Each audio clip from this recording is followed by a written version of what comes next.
You briefed the press, did you not, when you were there?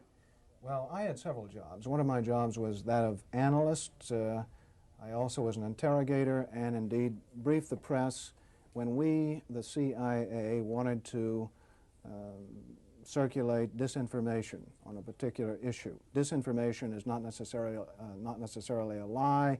It may be a half-truth. And we would pick out a journalist. I would go do the briefing and hope that he would put the information in print. For instance, if we wanted to get across to the American public that the North Vietnamese were building up their force structure in South Vietnam, I would go to a journalist and advise him that in the past 6 months, X number of North Vietnamese forces had come down the Ho Chi Minh Trail system through southern Laos. Now, there is no way a journalist can check that information.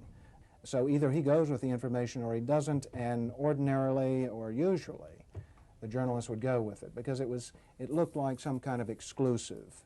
And I would say our percentage planning that kind of data was 70 to 80%. The correspondents we targeted were those who had terrific influence, the most respected journalists in Saigon, like Robert Chaplin of the New Yorker magazine, Kai's Beach of the Los Angeles Times from time to time, and also he worked for the Chicago Daily News. Bud Merrick of U.S. News and World Report, Malcolm Brown of the New York Times, even Maynard Parker of Newsweek magazine. We would go after these gentlemen. I would be directed to cultivate them, to spend time with them at the Caravel Hotel or the Continental Hotel, to socialize with them, and slowly but surely to try to gain their confidence by dolloping out valid information which was true. And then I would drop into a conversation the data that we wanted to get across which might not be true. One piece of data, for instance, that we managed to plan in the New Yorker magazine had to do with a supposed North Vietnamese effort in 1973 to develop airfields along the border of South Vietnam.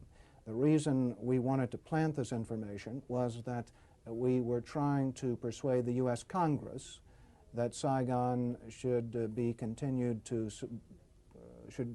get a great deal of aid. And that the North Vietnamese were the chief violators of the ceasefire accord. That was printed in the New Yorker magazine under the byline of Robert Chaplin, as indeed was a great deal of such information which we tried to circulate. If I planted a piece of information with a reporter, I would ordinarily then try to create an environment in which he could not check the information.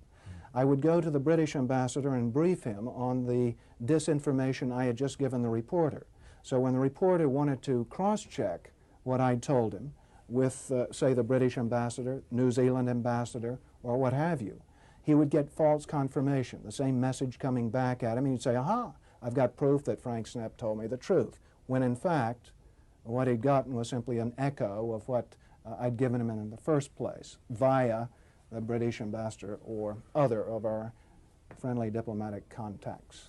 I am, as an ex-CIA agent, opposed to the disinformation activities in which I was involved. I admit that I was involved, and I think it served no useful purpose.